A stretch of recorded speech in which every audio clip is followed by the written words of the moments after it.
And this is something that I want to spend a moment on. This, in my opinion, is kind of a watershed moment.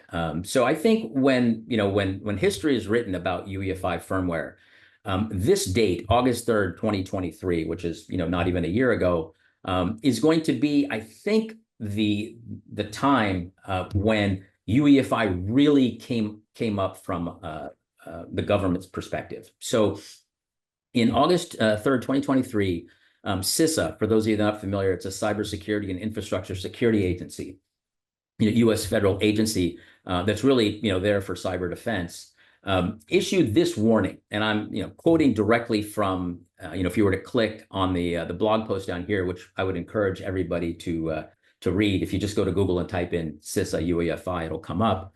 I'll read this quote because I think it's really important.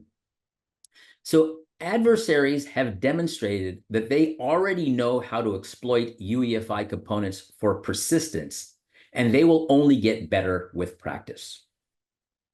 They specifically call out UEFI, which, again, when you hear that, you should think, oh, okay, he's talking about BIOS.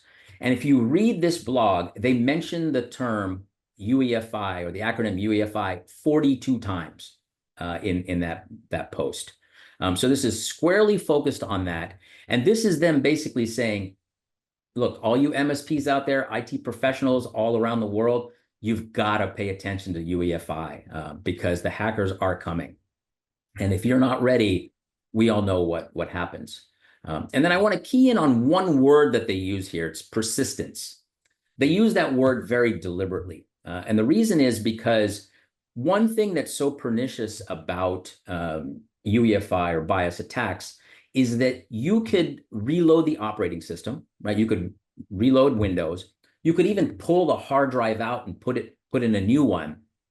But if the UEFI firmware is infected, it's not going to make any difference because the UEFI firmware is persistent. It actually sits physically on flash memory on the motherboard of your computer. So that's why removing the hard drive or re-imaging the machine doesn't help. So that's why UEFI is so dangerous if you get that kind of malware.